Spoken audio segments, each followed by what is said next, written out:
You know, a dream is like a river, ever changing as it flows. And a dreamer's just a vessel that must follow where it goes, trying to learn from what's behind and never knowing what's in store makes each day a constant battle, just to stay between the shore. Hello, ladies and gentlemen. I am Maxwell Ivy, known around the world as the Blind Blogger, and this is another episode of What's Your Excuse? And you can find the show at theblindblogger.net, but you can also go to Knob-TV over on Roku. You can also say, Alexa, play What's Your Excuse? Or Google, ask for What's Your Excuse? And I hope y'all will check out the podcast. Hopefully it will inspire you to take action. And please leave a rating or review. The show is about, I bring people to you to share their experiences and hopefully to help you overcome those excuses that are holding you back. And I bring you people who have overcome adversity or thrived in spite of difficult life circumstances, people who have started an unusual business of their own and succeeded, people who have world-tested advice that will help you accomplish your goals and dreams, or people who I just happen to like or am inspired or intrigued by. And so before I get to one more thing, before I get to my guest, I hope you will visit my sponsor, Chip Edwards at createmyvoice.com. You can also find him by saying, Alexa, play Create My Voice, or Google, talk to Create My Voice. His company will help you create a branding strategy for these wireless voice apps that will allow you to protect your name, your brand, and your content, and control what people hear about you and your business online when they use these speakers. And by the way, the audience is growing, and the fact that Google and Amazon are really pushing people to access their content through voice, as opposed to accessing it from a computer or a tablet or a phone. You really need to be on those devices and be using them so that somebody else isn't taking advantage of your name, your brand, and your audience. And like I say, you can find him at createmyvoice.com. So today, I'm very blessed to have a great personal friend of mine today. Her name is Staci Greenberg. She is an interior designer specializing in the hospitality arena, which is hotels, motels, spas, even convention centers and casinos. Those types of buildings is what she specializes in. She is also parent of two special needs children, a daughter who is deaf and a son who has ADD. And these have both made her much more discerning about Americans with Disability Act and accessibility concerns in general.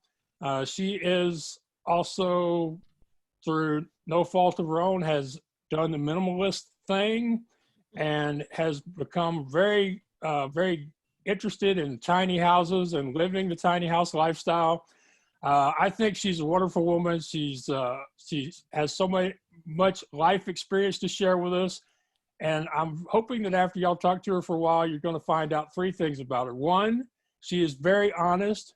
Two, she's very passionate about her work, because she wouldn't have done everything she's done to help me personally with my podcast if she wasn't. And three, when this Corona thing is all over and y'all have a design project you need somebody to hire and you don't hire her, you're crazy. So Staci, welcome to What's Your Excuse? Wow, that's a lot to live up to. Thank you. Thank you. Well, I don't, you can, I don't like to put pressure on my guests. I just like to do justice to their stories. And the more I do this, the more I find out that people have a lot more to their story than they usually share with people. It usually takes somebody knowing them a while before they find out most everything. But the truth is, I wouldn't be as far along on my journey as a podcaster without your intervention, your assistance, your friendship. Because for those of y'all who don't know, 2 years ago at MapCon in Philadelphia, she spearheaded the movement to get Amtrak to give me my suitcase back and to deliver it to the venue instead of making me drive to Pittsburgh to get it. And then it wasn't just me; it was Karen also. It was me, Karen. I said spearheaded. I didn't say it was just you. Okay. Yeah, I got it. But you didn't. but you know, but you didn't get as much credit as other people got. Oh. And if you hadn't listened to me and took it into your head to go, this isn't right, we're going to do something about this, it wouldn't have gotten as far as it did. The other thing is in 2000, last year at MapCon, she comes up to me, she goes, Max, I don't know why nobody else has told you this, but I'm your friend, so can I tell you something that's really, really important? And it's something I noticed because I'm in the interior design business. I said, okay, sure. What do you want to tell me? She said, Max, your camera angle is horrible. It's distracting. It turns people off. And there are probably more people who would listen to your videos longer. I did not say it that harshly.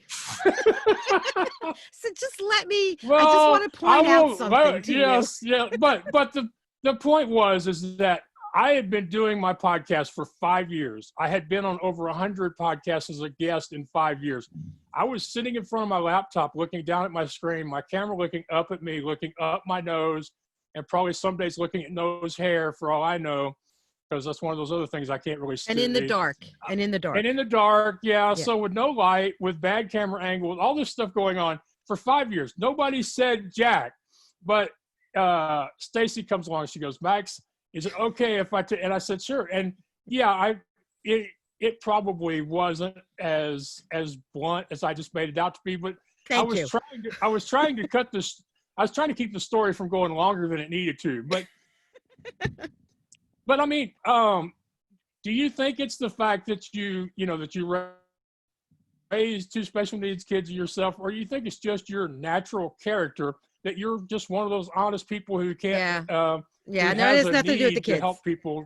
No, it has nothing to do with the kids. All right. No, that came from my family, my mom. We just, look, I cared about you. I knew that you couldn't see it. I didn't know that anybody had not, or had, either one, said anything, but I knew that it didn't bother you because you can't see it. But I know what sighted people, if they're looking at something that's not maybe appealing, let's say that, because it's the camera angle's up, and I'll give you a quick story on that.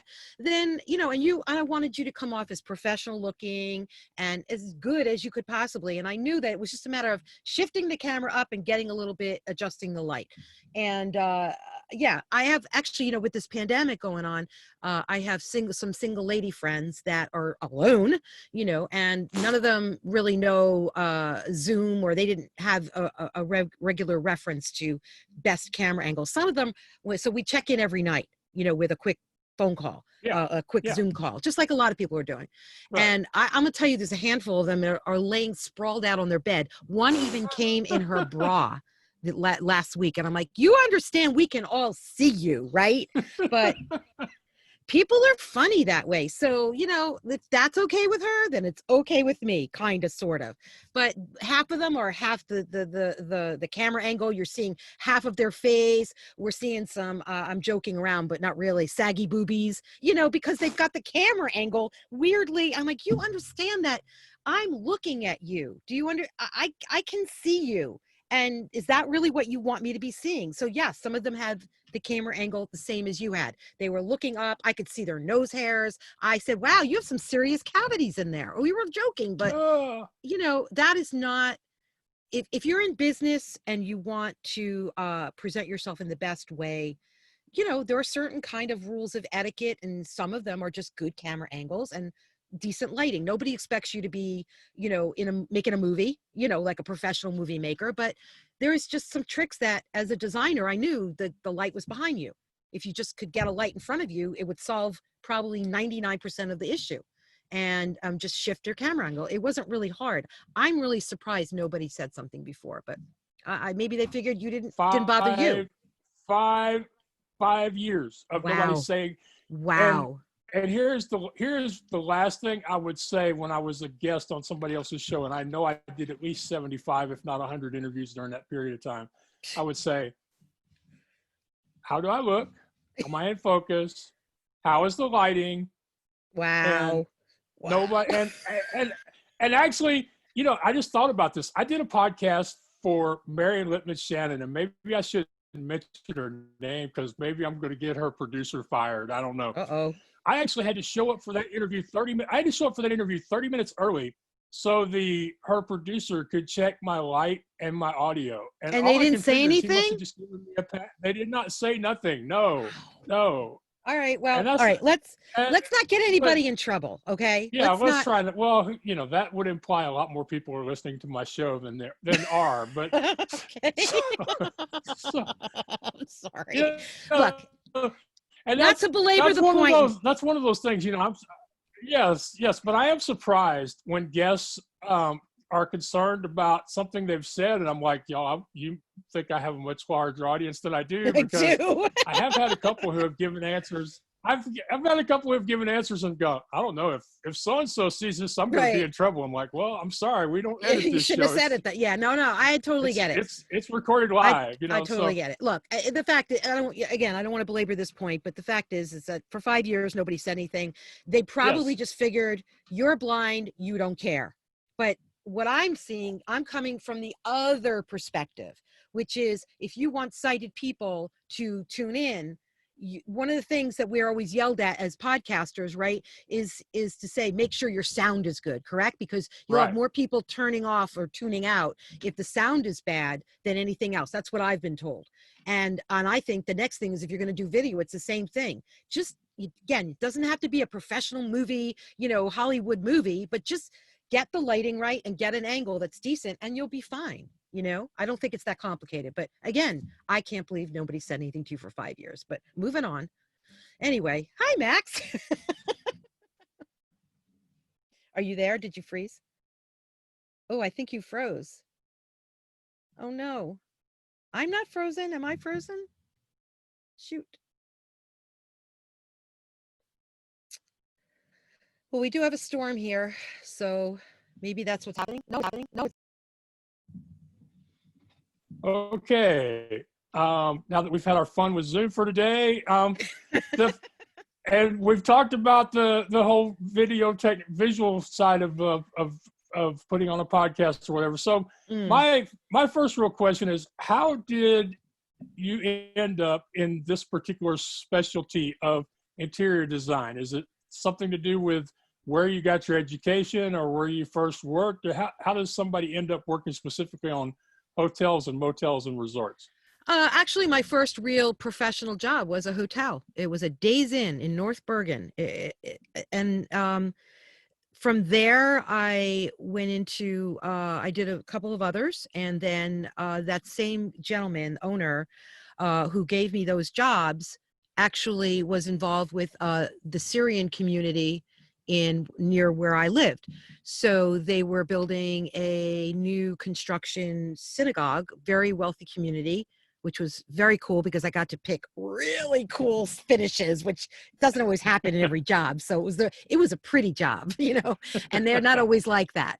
And then they, of course, one tells another. So for a while I joked and said, "Shuls are us," that's the name of my company. So I did a lot of those in the Deal and Monmouth County area. So the point is that I just kind of fell into it that way. I apprenticed like a lot of other designers for other designers, and learn my craft and just like anybody else, eventually you say I can do this better or I want to do it on my own. So that's how I started.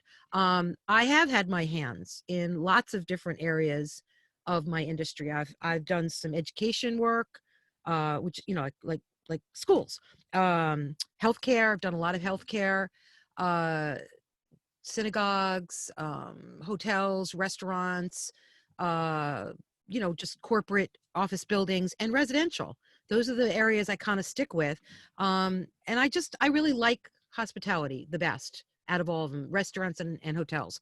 Because you can have some fun, and then there's some serious stuff to it. Some of it's just plain old down and dirty paperwork, and a lot of it's not as easy as people think. They think it's just putting pretty stuff in a lobby, but what about all those guest rooms? There's some real, I call it down and dirty paperwork, meaning like data, like we make spreadsheets on guest rooms, on ordering case goods, like how many right-handed doors on the cabinet, how many left-hand, because you got to know that. Things like that. It gets very technical on some of these things, but there's lots of aspects to it, is my point. It's not boring. It's not just doing the same thing, over and over, like many, a zillion years ago, as I always like to say, when I was first starting up and I was just drafting, and I call myself a lowly drafter, but actually it's my favorite part of the job. I love drafting, love drawing. I was working for an architect, and he was doing, do you remember the Midas muffler shops? Yeah. Yeah. Yeah, I remember 'em. So this guy had a lot of those contracts. Midas muffler shops for franchises. I don't even know if they're still around. I'm sure they are.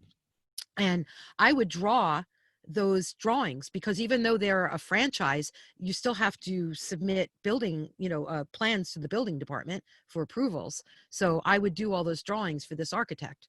So, I've had my fingers in a lot of things. and I wanted to start out, actually what I really wanted was to be an architect back in the day. But I kind of geared and veered off to being interior designer, because I just thought it was more fun. You could have a lot more fun with the work. I don't know, think it was always as serious, and it is. There's, I always say I could hurt someone if I do something wrong. I could, with what I design, I could do some harm. I feel like if somebody could do some harm to somebody, then you need to, know what you're doing. It's not just pretty work. You need to understand structure and how things go together. So that's the stuff I really like. Right. And as you've seen me, I'm not the most adventurous person when it comes to navigating new locations by myself. I prefer to let somebody else lead and I follow them. But I noticed that, Max. yeah, yes, yeah, Okay. yeah. And but even so, there are aspects to these hotels that if poorly designed, they could cause injury to somebody. That's not an exaggeration in my opinion. It could be something as simple as if I designed a bookcase, in someone's home. If I didn't design it correctly and didn't have it installed correctly, more importantly, it could fall on someone, so it could, what I do, I take it very seriously, and I don't think I could do anything else. I take it seriously because I look at how we designers, a good designer should be looking at something is you have this issue, you have a problem that needs to be solved. Whether you maybe don't have enough space, or the space is not working for you, maybe the things that you have, the materials are dated and old and worn out, whatever it is, I'm the person who can solve that problem for you. So, and we always talk about ADA and accommodations. So I'm very sensitive to those issues because my daughter's deaf. I know several other blind people. I know quite a few deaf people. And it's not always about the wheelchair is what I always say. Everybody thinks, ADA is about wheelchair. I'm like, yeah, there's other people that need accommodations in the world. Sorry. It's not all about the wheelchair, but that's the one that people can relate to because it's the most obvious. Okay. And it's the most demanding. Right. It also is it is also for most people, and I'm probably wrong thinking this too. It's for most people, it's also the simplest of the accessibility or adaptive issues to solve.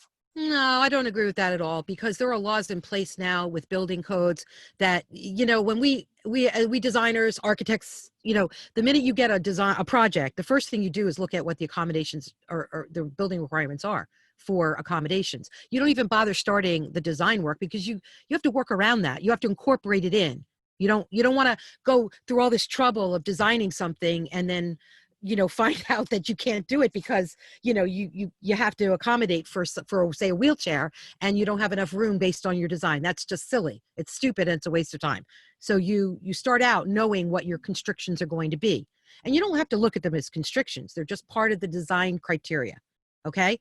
Just Right. like no different. So if you need to accommodate for a blind person, a wheelchair, or even a deaf person, and yes, they do need accommodations as well in building, you can find out and incorporate that into it from minute one. Okay. So it's the same as, you wouldn't put in a 2-foot doorway in a hotel room, let's say, as an entrance into the room, because that's really tight. That's a closet door. Most people can get through it, but there are people that are heavier. We're not even talking about wheelchair. We're just talking about big people, Yeah. so you wouldn't Yeah. do that. So there are laws and codes in place that say you must have a 3-foot open, you know what I mean? And there are lots of things for I know what they are for a blind person, but I feel more sorry for deaf people. They have the hardest road, in my opinion, to get accommodations. I tell this quick story. I took my kids on a cruise a zillion years ago. and it was just the three of us, myself, my daughter, and my son. And I emailed what was it, Carnival? I'm going to say it was Carnival, but it doesn't really matter. It was, let's just say it was Carnival. And I emailed them, say, listen, we're going to have a deaf person with us. We need the flasher for the door and the captions set up on the TV. And this really was long ago where captions weren't as, normal as they are now with a smart TV. There wasn't anything called a smart TV in those days. And Right. she was young, she was like, I don't know, not even 10. And yeah, whatever. And they did nothing.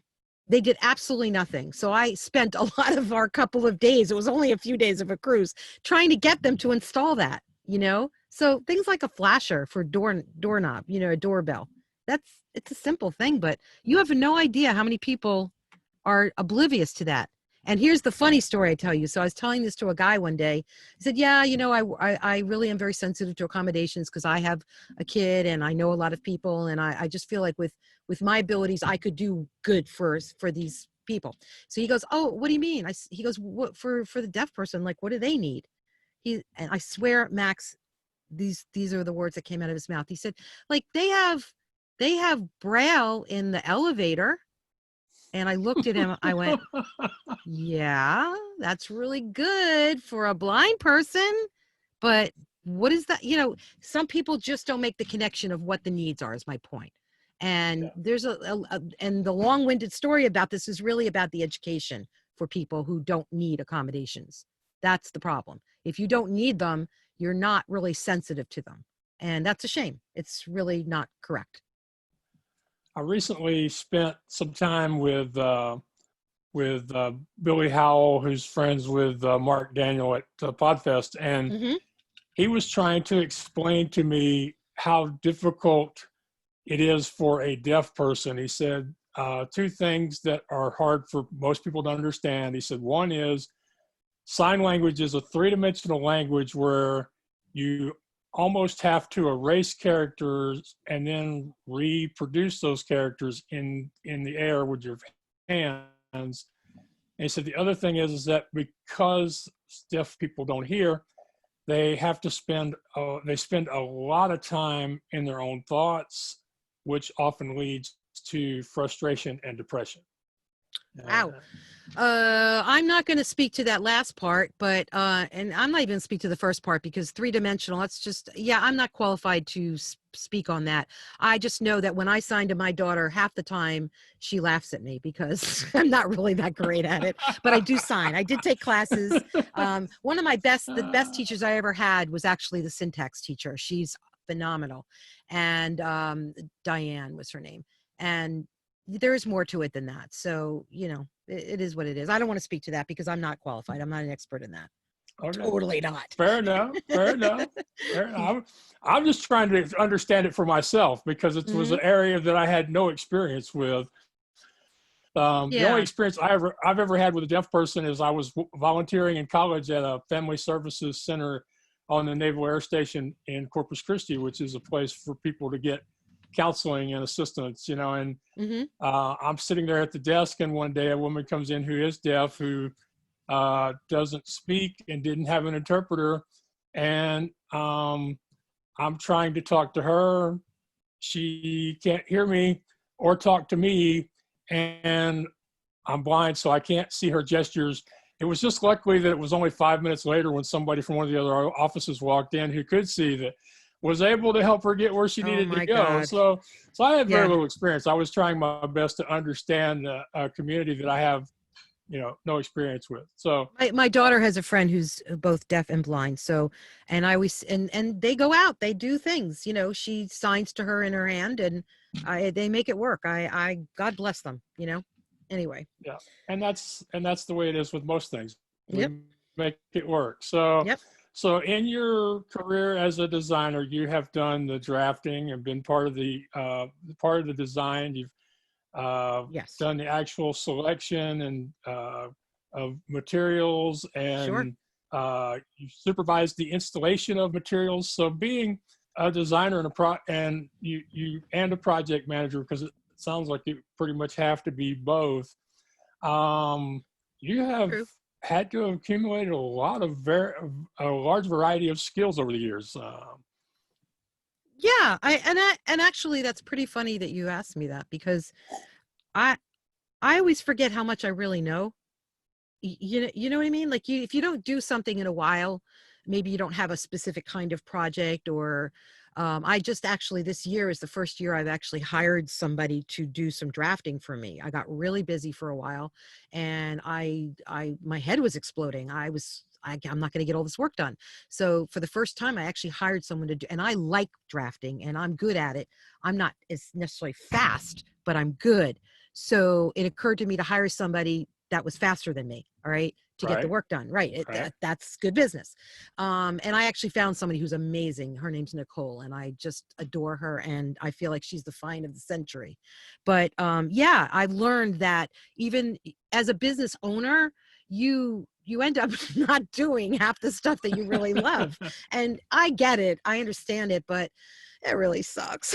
I just really like the drafting part. I could sit in my pajamas all day long and draw, I could. But I do, I oversee the installation, because I joke around and say it's like birthing a baby, but it is, you're birthing an idea, and you want to make sure that all the selections of the materials that you're picking make sense. I think I was telling you before that for the first time, I'm going to do my first a session in a virtual conference, which is kind of exciting. And it's on tile. And I'm talking to my tile guy. And I said, do you want to do this as a panel with me? I think it'd be a great conversation with the relationship between the designer and the tile installer. That's a very, just like a contractor, it's a really Right. important relationship. It should be a good team. Okay. And he said, yeah, I would love it. And we kind of got into a little bit of a conversation. I said, let's not talk about it all, because I like things to be fresh. If you talk about it too much, then when you repeat the conversation for the podcast or for the recording, it doesn't feel the same.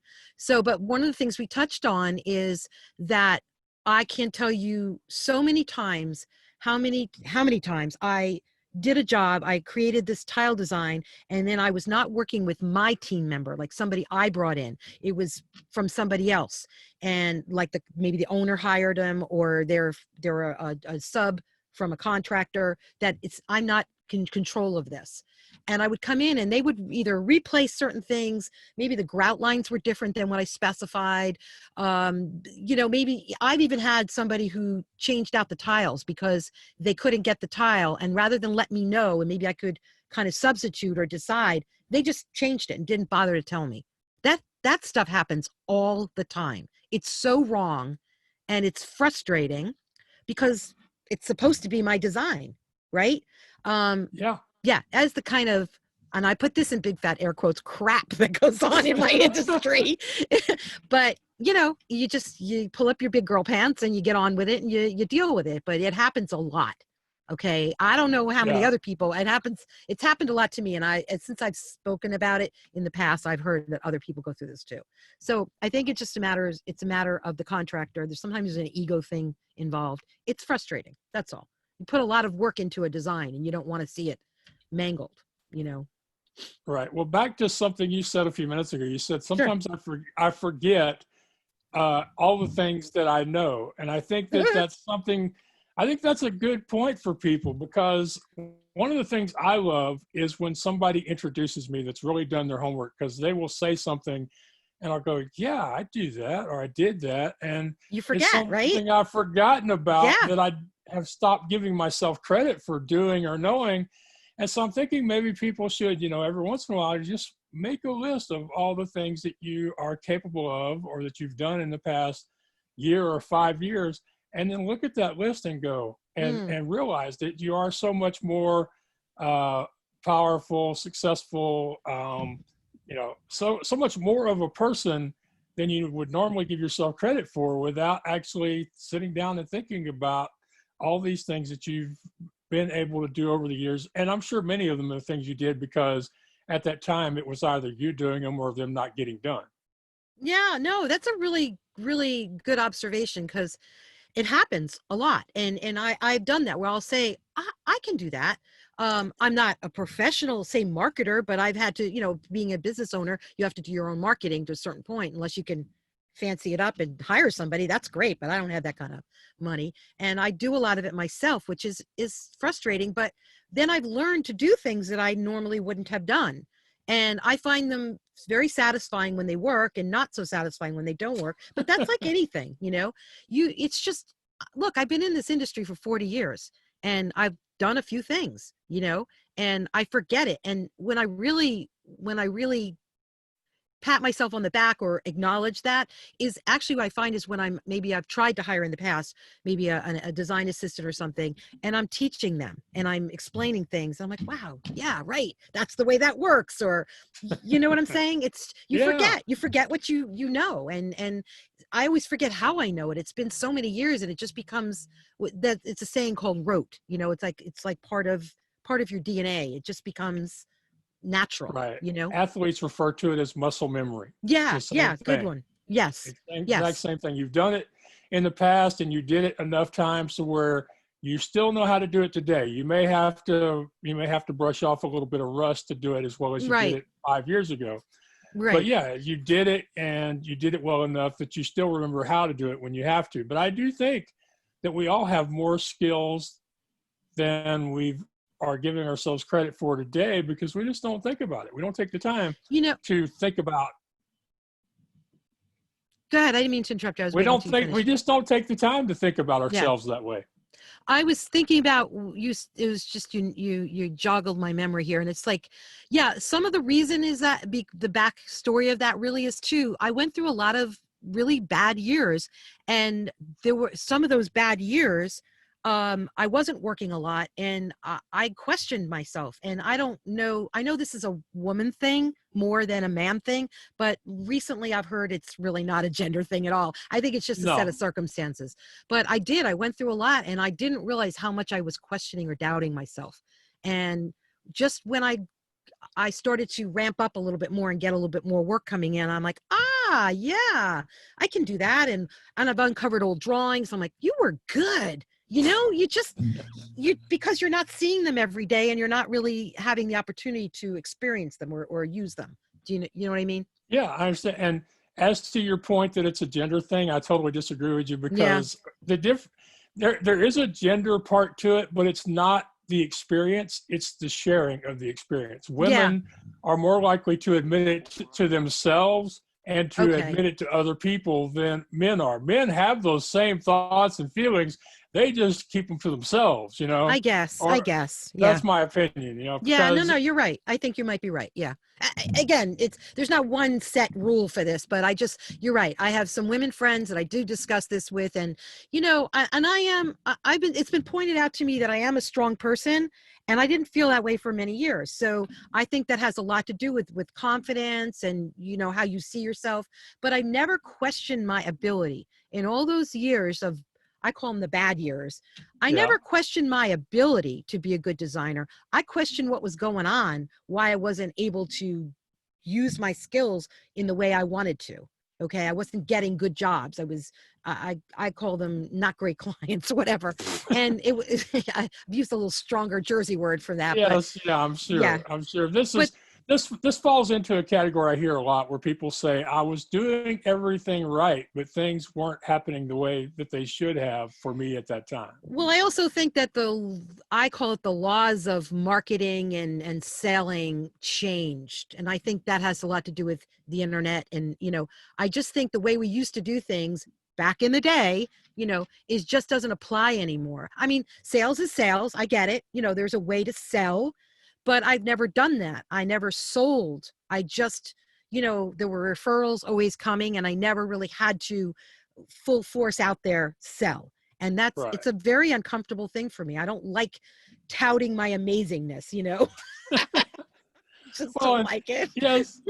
And selling has changed. It used to be a person to person. Yeah. You had to schmooze, you had to take them to dinner, you had to go golfing. You had to even if they didn't do that, even if you didn't go that far, but there was a sense of professionalism that came into that. Somebody needed something that you had. So you had made an appointment. You said, look, here's what I can do for you. Right. And it is a bit of selling, but not something I couldn't give them. Here's my product. Here's my services. Let me sell, and if they bought it, they bought it. And it usually wasn't that hard because I don't know why. It just wasn't that hard. Now it's harder. Maybe I got a little older. There's a lot more competition. It's just the way people see things is just changed. Like even in my industry, it's all about the pretty stuff, you know, and there's like a foundation behind that pretty stuff, and nobody wants to know about that. They only want to know, and I'll tell you a quick story. Are we okay on time? Yeah, we're okay. Okay, so With this show, one, we like stories. Two, time is irrelevant. time has no meaning here. Yeah, it has no meaning here. And three, the only time I worry about is the time of the guest. Other than that, it's all meaningless. Oh, we're good then. All right. Yeah. So, and I'll give you an example as to how I knew things were changing, but I didn't know how to deal with them. And I wasn't quite sure what I was supposed to be doing to, as they call now with this pandemic, pivot, you know, and Pivot, whatever. yes. Yeah. That's the new hot word. I hate it. Okay. So I get this client who was one of those not great clients. And, but you know, it should have been a really nice job. And here's the example. She says to me, let me back up. So she has this dining room. I was doing the whole house, but we were specifically focused on the dining room. So she has a very long rectangular room with very high ceilings. It's like double height ceilings. So first floor, second floor, it's open to that.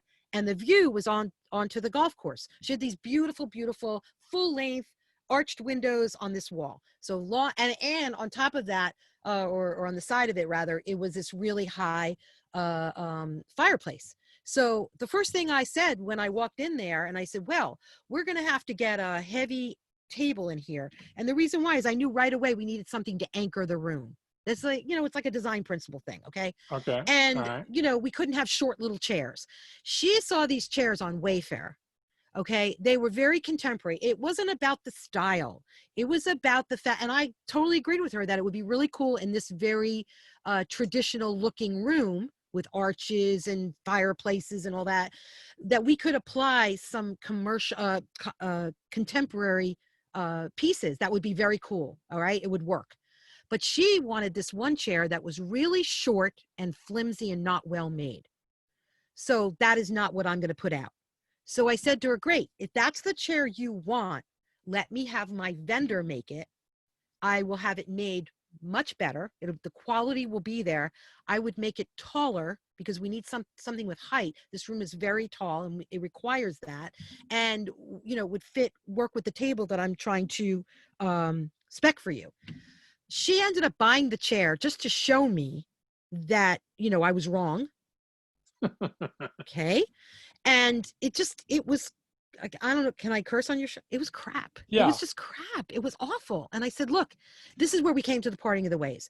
And I spent a lot more. And on top of that, to let you know how bad of a client this was, I had given her a price based on a couple of design meetings, because if I can design a job, I can figure out how many design meetings. And if there's a few more, I don't usually charge for those. But she, like, every time she did something, I had to go there to approve it. So basically I was chasing the client to approve her choices. That is not how the job was set up. So my point, my long-winded story here was that we came to a parting of the ways. And when I tried to give her a bill for my services, she didn't want to pay it because she felt she was doing the designing. I'm like, are you kidding me with this? So yeah, anyway, what was the point of that story? We get bad clients, and the point is that I can make anything work.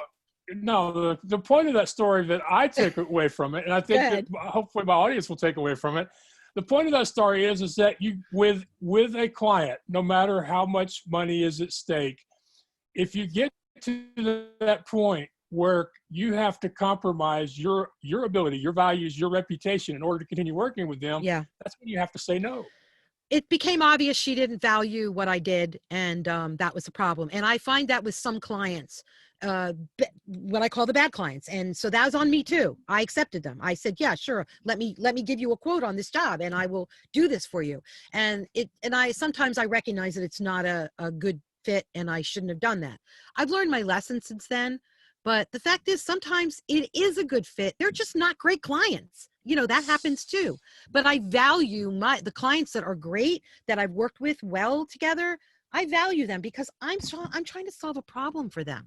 and I have these skills and these sources and things to be able to do that for them. Otherwise, and I always say this, then why did you hire me? If you don't want to listen to me, it's not my way or the highway. If I show you a chair and you hate it, okay, I get that. Believe me, I have many other options that will work there. There's never just one solution to a problem. In anything, really. Unless it's 2 + 2. That is always going to equal 4, All right. I got you. So I in design, there's more than one way to skin that cat, that old saying.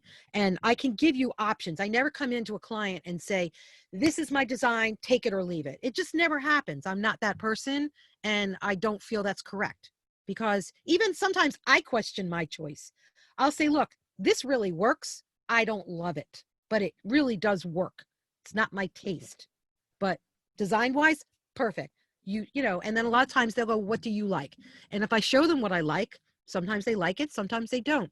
But what people don't realize is they're coming from their design from a very emotional place. If it's their residence, if it's their commercial space, like their corporate building or their hotel, it's not really as much as emotional as it is the budget. Okay. Or when can we get it? Or if it's on branding or whatever. But sometimes it is an emotional decision. I'm not coming to it from emotion. I'm coming to it from a design aspect. What works?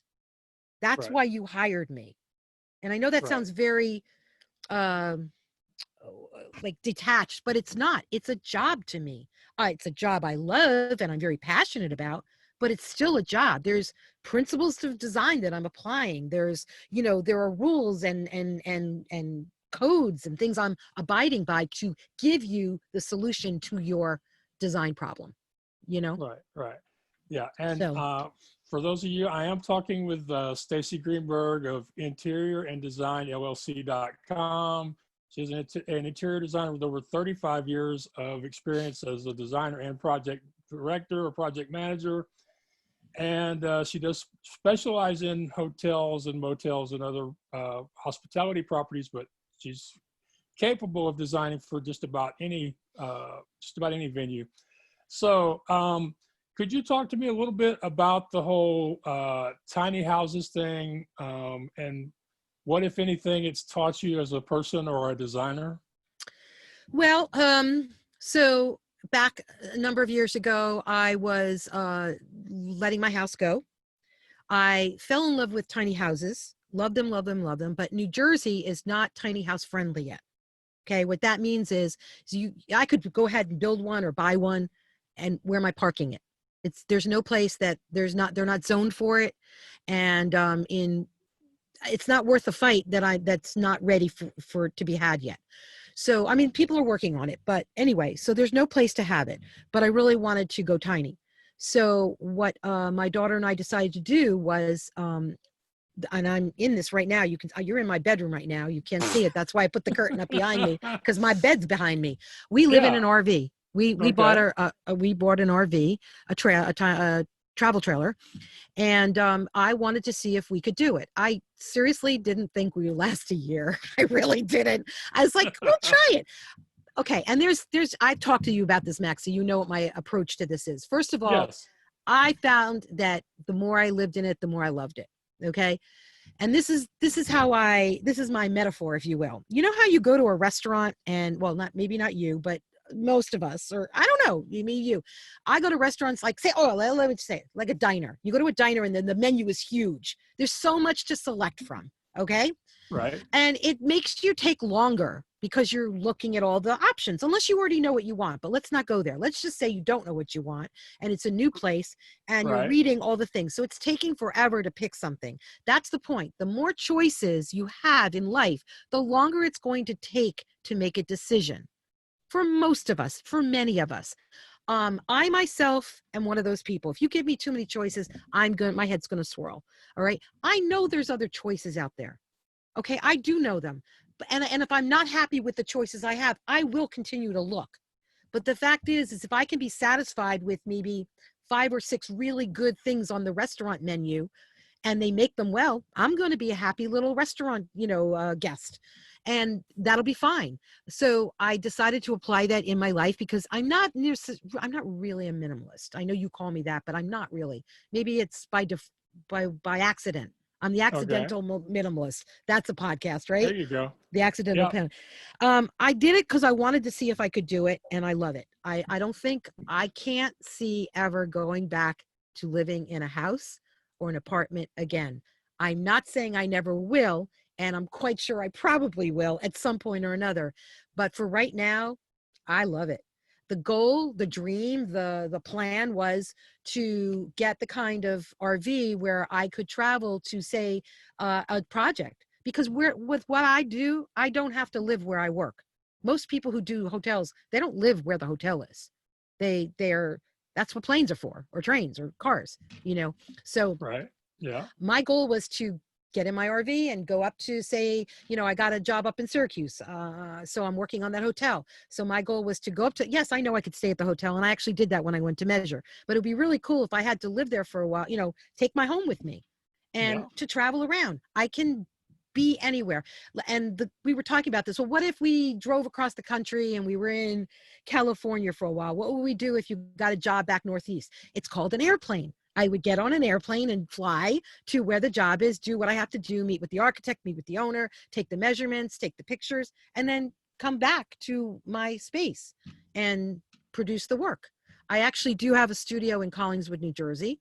And I figured I would keep that because that's a home base for me that I could, work out of. And it works for me. It's inexpensive. It's in a maker space, very cool space. It's called The Factory. So this guy makes live edge tables, and Tom Marchetti, he's amazing. It's called The Factory. And yeah, I love it there. So I rent a studio there. It's very creative space. And anyway, so that was the plan. And I'm still kind of doing that. We don't travel right now because this thing is really big. I live with my daughter. And so it's not the kind of RV that, like if you're with another person, 99% of the time, you're with your spouse. So you're sharing a bedroom. So you have more, you don't have to get as big of space, but I needed a separate bedroom for her. So we got this really Right. long trailer. So she has her room and I have mine. When she's ready to move out, I think what I'll be doing is swapping it out for a more drivable unit for me and do the plan, drive around, travel around. I'm looking forward to it. Well, you can look forward to it all you want. I have no interest in it. I spent 20 years living in house trailers 12 months out of the year, driving up and down the roads of Texas Yeah, and but you other did states it. in the That's my South. point. You did it. You wouldn't go Yeah, back but to it. That's okay. I have no way in hell wouldn't ain't gonna. I tell you how much my aversion towards doing that again is. 2 years ago, a group of coaches, speakers, etc., who live in travel trailers were invited me to come and be part of their caravan for 3 months. And I told them, not even for 3 months. Aw. Not just. But the people that do this, that live in RVs and travel around, they're a unique kind of people. It's an experience. You did your experience, so that's the point. You don't want to do it again.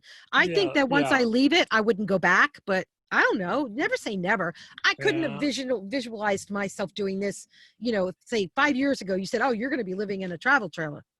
I'd have laughed I didn't even think of it. It wasn't even on the radar. So, but I loved tiny houses. So I feel like this was the next, because if I hated doing this, then at least I knew I could sell the RV easy. You Yeah, can't do that with a you could tiny probably house. sell the RV cheaper than you could sell your house. Easier, I mean. Exactly. So that was the reason why I did it. And we've customized a lot of it. We painted walls. I know you're not supposed to, but we did it. We put our own sofa in there. We took out that horrible sofa. You know how they have the pull-out sofas. Oh my God. They all have that horrible sofa. Oh It's my like God. That it's like they designer who manufacture them designs those somewhere. sofas should be shot. Okay. So yeah, we took that out. We took out the banquette and we put in our own down-filled sofa. Love that sofa. Won't get rid of it until it finally dies. And so we have a nice, normal, regular sofa. We put a rug in there. Yeah. And we just put a smaller table because it's just the two of us. And the only thing I would do is I do miss a nice kitchen. I do miss a better bathroom. There's things like that that bug me. But when I think about, I live very cheaply, and Yeah. I live, yes, I know it's minimalistic, but that wasn't the reason behind it. But I've become the accidental minimalist because I want to take away, look, I'm very busy with my business. Okay. So I Right. want to take away all the things that pull me away from it. So my friends give me a hard time about my short haircut because a lot of them have really pretty hairdos, and they go, well, you should grow your hair out. I'm like, anything that makes me take more than 2 minutes on my hair is not up there on my time. It's the same thing with things in my home. I'd rather do the things for you, for someone else than me.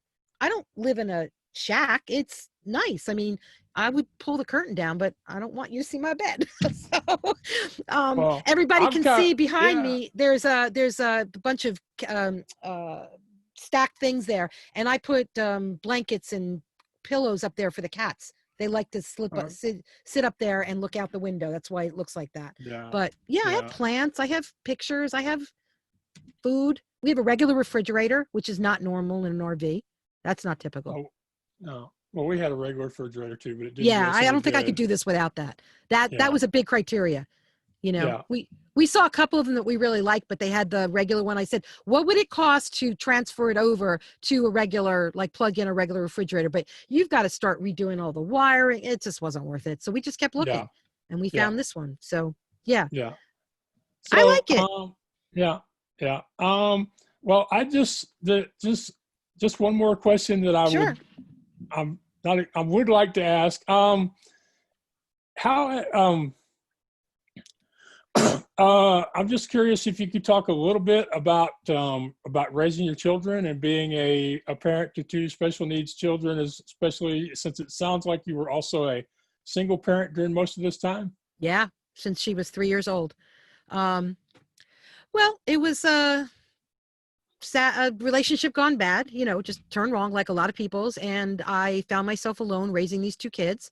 At the time we split up, I suspected something was up with my daughter's hearing, but I didn't know because I didn't know any deaf people at the time. And so we didn't really get her formally diagnosed until she was 5.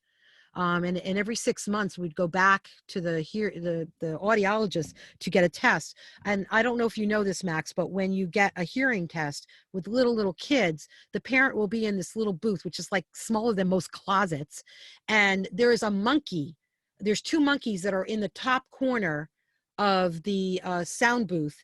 And when in order to test them, it has like the carnival tambourine kind of thing. It makes noise, so the child will look up. You should see it if they hear it.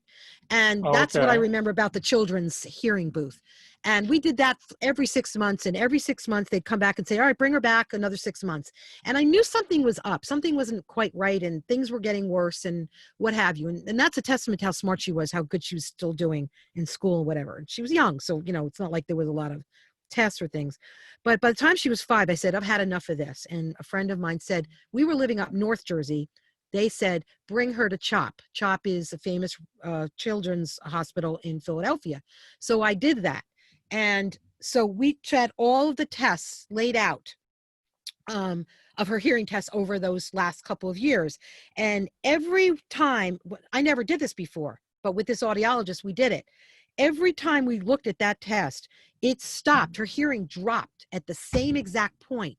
So I got really angry because apparently the people that were giving the tests, nobody noticed that. It was exactly the same spot. You would have thought somebody would have realized, hey, maybe we ought to do further tests because clearly her hearing is dropping here. They just thought she was bored. That's why I mentioned the monkeys in the top corners of the sound booth, because that's, kids get bored and they get antsy and they Yeah. squiggle and whatever. All right. Yeah. So fast forward, she's 5 years old and we take her down to CHOP. And I kind of knew it was coming. At this point, after a couple of years, you begin to wonder, and get a sense of it. Now we're in an adult sound booth. And, they say that silence is deafening. Never was that so much clearer, than that moment. I was sitting with her on my lap and she's doing the whole, that I don't know if you ever taken sound hearing tests, but they go hot dog and baseball and they give you all the words and the kid's supposed to repeat it. So we finished the test and the audiologist comes in to the sound booth and is standing there talking with me. And she said, yes, apparently, yeah, all these years her hearing has been dropping off, and she's basically going deaf. And for all intents and purposes right now, she is considered, I guess, legally deaf.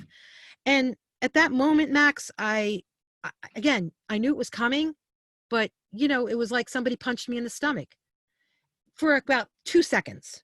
And then the next thought I had was, well, it's not like a terminal illness. She can't die from it. And I don't know anything about being deaf, but I guess I'm going to have to figure this one out. And, we're going to figure it out.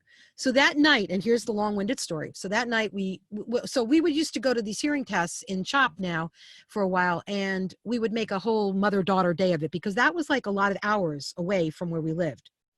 Okay. Right. So it wasn't around the corner. And so I didn't want this to be a drag on her for a little girl. So I would make it exciting, and we'd go out for mother-daughter lunch, what have you. So now we go home that night, the night she formally got diagnosed as going deaf. So she's laying in bed. She said, so what did the doctor say? I said, okay. I said, well, the doctor, or the audiologist really, said, yes, you are losing your hearing, but we kind of knew that already, didn't we? And she shook her head. I said, you know what I figured out, though, on the drive home? Really, nothing is going to change. You are going to get hearing aids, because at the time she wore them for a couple of years. So she was like 11. From 5 to 11, she wore hearing aids. And then she took them out because it just made louder what she couldn't discern. Okay. So it was time to make a choice, either get cochlear implants or have or take them out and choose deaf. So she chose deaf. But that night, she's laying in bed and she says to me, so what did the doctor say, or the audiologist? And I said, all right, so I thought about it and I said, this is what I'm thinking. Nothing is going to really change in your life. Like, I'm going to still love you. Your dad is still going to love you. Your kitty cats are going to still love you. You're still going to school, still going to have homework. I'm still going to get mad at you when you do something wrong. I'm still going to praise you when you do something right. You're still going to have chores. Everything in your life is really going to be the same, except for how you hear it. And I don't know how that's going to work because I don't really know anything about the deaf world. And this is, by the way, this is pre-Google days. Google was just starting to come online. So you couldn't Google it. Okay. I said, but what I do know is we're going to find out, and I will be there with you. And I will be there forever with you to figure out how you're going to become deaf. All right. I didn't know how else to say it. And she goes, okay. You know what I mean? Cause I didn't know what else to say. That's how I dealt with it. With her and I raised her that way. We never, as we call it, played the deaf card in our family unless we had to get some services. But you know about that, Yes, but really, it's okay to play the blind card against other people. It's just not okay to play it against your own family. Yes, I got you. We do not do it. One time she was wearing the hearing aids, and this is the last I'll say on that. So she's a teenager. So she was a bit of an angry teenager, and you can't blame her. She was losing her hearing, and all her friends were hearing, and she wanted to be like her friends. I understood. And plus teenage years are just, fodder for that. So one day I'm mad at her, and I don't know what it was about, but I'm looking her straight in the eye and I'm yelling at her. I'm like, blah, blah, blah, blah, blah. And she looks me right in the eye and she turns her damn hearing aids off and turns around. I'm like, you have got to be kidding me. Oh my God. So, that was the last time she did that. And so honestly, that's how I raised her. I just, you don't get to play it. And she went to Rider University. She went there on many, many scholarships and grants. She graduated cum laude. She did all the work I asked her to do. I said, you get good grades and you do what you're supposed to do. And I will make sure all the grants and scholarships and all the monies that we could get, because we were not rich, we needed the help. I will make sure I follow through on that. She did her part. I did my part. There's nobody that's more proud of my daughter than me, that she did what I asked her to do. And she did a good job. So, come on. I don't have any complaints. My son, God bless him, ADD, and that's where I get it from. It's where he gets it from, is from me. But he spent 5 minutes in college at Vaughan University or Vaughan College. He was going to be a airplane. What do they call those? The radio controllers. The flight controller. Air traffic flight control. Yes, yes. And it's really cool, Vaughan. They have a tower on the runway. Campus. Yeah, no, the campus is the runway. So Oh, they okay. are, yeah. So you can see the real the tower back there, on the other side of the runway, and they have a smaller one. So they basically get trained for that. So Vaughn basically feeds into, the airports, and he spent 5 minutes in that class, and I didn't know it, and he spent the whole semester up there. And so now Thanksgiving is coming up, and I said, so like, when are you going to come home for Thanksgiving? Like, when should I expect you? And he says, yeah, about that. I want to let you know that I left college, and I've been working as a pizza delivery guy, and looking for an apartment. And I went, what? So he basically used college as a way to leave home, and he paid off his first don't semester. don't Crazy, we right? all? Don't Yeah. we all? I But mean, he couldn't. Look, he was that kid that I was in school every 5 minutes defending him against the teacher, because the teacher, he went to a tech high school, and they would teach something and he would correct the teacher. He was that kid. okay. So, and I had to make him understand, or try to make him understand, that you may know more than the teacher, because he did a voracious amount of reading, and he was that kid. He was left of center brilliant, but you can't correct a teacher in front of a class. They don't like it. All right. So if you think the teacher's wrong, can you pull him aside after class and have that discussion? That was the hardest lesson to teach him. Because I was always being pulled into school to, Mrs. Greenberg, can you please tell Zach that he can't keep doing this? And, and I defended him. I said, well, maybe you should have a more advanced program for some of these kids, but it is what it is. They're both doing very well right now. He's making six figures with IT company, doing security and coding and all that stuff, all IT stuff, all in internet, Right, so right. they're both amazing. They were both, Yeah. those are my big, what do you call that?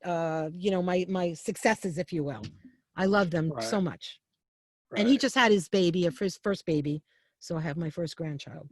Menu entering Battle Tuesday 429 Zuma. Is that Well, your I've been having program? are you still there? Mm-hmm, mm-hmm. Okay. Well, I've been having a great time with you, Stacy, but I've got to wrap this up. So Cool. is there one thing you would like to point out to people or remind them about, or maybe something you didn't talk about yet that you think would be important that would help them accomplish their own goals or overcome their own excuses? Just, when you're struggling, we all do it. We all go, even the most confident people struggle, but don't be afraid to reach out and ask for help. That was a big issue with me. I didn't want people to know how much I was struggling. I thought it was a weakness. I thought people didn't want to do business with losers, kind of thing. That was the thinking, and that's ridiculous. And I think it takes more strength to ask for help than not. And that took me a long time to figure that out. It wasn't a pride thing. It was just, I was afraid people would know how crazy messed up I was. You know what I'm saying? And it was hard. Life was hard for many years. And I just felt like that was none of their business, but I was hurting myself by not asking for help. I had a lot of confidence in myself, but I just didn't know how to get around that, so ask for help. Doesn't mean you have to let them do it for you, but totally ask for help. And you didn't mention it, but I often mention this because I talk about it quite often. When beyond asking for help, when people offer you help, accept it. Yeah. Accept it graciously. And because just because you didn't specifically remember asking them for the help doesn't mean you didn't ask. You just maybe didn't say it out loud. Quite often, people that know you or that are following your progress, when they see you struggling or when they see something you could be doing better, they will reach out to you and offer to help. And I find it's often harder to accept help when offered than it is to ask for it. Both of them are terribly difficult. They So are. thanks for sharing that, because that's one of the most important things that I think we can share with other people as entrepreneurs is the importance of asking for help. No, I hope you get to the first half of this, that we lost it, because I was saying that your lighting is so much better and your camera angle is so much better. You look 100 million times better on video, but it's the closet. Do you have a door on that closet? No, this was never intended. This was never intended to be a room. Okay. I basically lost the coin toss or the straw drawing. So I have a room with a curtain rod or a clothes rod, but no door. But however, I do have a friend from church who is a carpenter, and as soon as COVID allows him to come back to Texas from his mom's house in Seattle, he's promised to help me turn that into an actual closet. So You don't even have to really put a door, Max. You could just go to the Lowe's or Home Depot, whatever, and get a curtain rod and just put a curtain across it. I'm just saying that I can see half of your closet, and it's not necessary. And other than that, you're doing really good. Everything's great. Well, thank you. Well, thank you. I appreciate it. You've been a great guest. I love spending time with you. Hopefully, things will improve, and we can meet again in Philadelphia in September. But who knows? So, be sure and continue to stay safe and help your son and daughter and grandchild stay safe. You too. I hope everything goes well for you as well. Thank you. Thank you. Okay, we had another great interview, this time with my friend Staci Greenberg, the interior designer from Philadelphia. I met her at MapCon and DreamCon, and hoping to see her again at some point down the road in Philadelphia again, because going there is like seeing family. And I love a couple of things that came out while I was talking to her. One was that, never be afraid to ask for help and accept help when offered. That's something you've often heard from me, so it shouldn't be a surprise that you hear it from somebody that I really appreciate and admire. She talked about how there's so many things she's learned how to do over the years that sometimes she forgets just how many things she's accumulated, knowledge, talents, and skills around. And, that led me to tell her that we really should make a list, and sometimes I mean more than just thinking about it in your brain or talking about it out loud. Get a piece of paper, open up a file on your computer and make a list of the skills you've learned over the past month, 3 months, 6 months, year, etc. And I think you can tell by implication from her that a lot of what she has done has just been a matter of, here is the problem I need to solve, the question I need a solution for, and how am I going to get there? And I think her life as a designer has probably helped her in her personal life, because that's how she explained working as a designer. You start from the goal of the customer, the problem, the question, or their vision, their idea of what their room, house, business should look like when you're through with it. And so I think that that's a great example by implication that there are solutions. We can learn to do more and be more than we already are, and take advantage of the person we already are. Because like she shared, and I think you've heard me say it before, we all have skills and abilities that we don't know are inside us, or that we don't appreciate about ourselves if they are. So hopefully she's got you thinking to appreciate yourself more, and to think of yourself more of that as that amazing person you really are. Again, you can find the show, What's Your Excuse, by going to theblindblogger.net, going to Knob TV on Roku, saying, Alexa, play play What's Your Excuse, or Google, ask for What's Your Excuse. And so happy for my sponsor, Chip Edwards at createmyvoice.com. Alexa, play Create My Voice. Google, ask for Create My Voice, createmyvoice.com. He's helped me create a branding strategy and claim my brand name as What's Your Excuse and the Blind Blogger. And so I hope you will reach out to him, schedule a call with him, talk to him about it, learn more about it. So even if you don't hire him, you'll appreciate more the importance, the danger that comes from not having a voice branding strategy. All right. As for me, you can hire me to get you booked on podcasts, radio shows, and other online platforms. Just go to theblindblogger.net, click on online publicity, or click on 8 weeks, number 8 weeks. All right, until next time, take care out there. Twitter. This has been the Blind Blogger, Maxwell Ivy.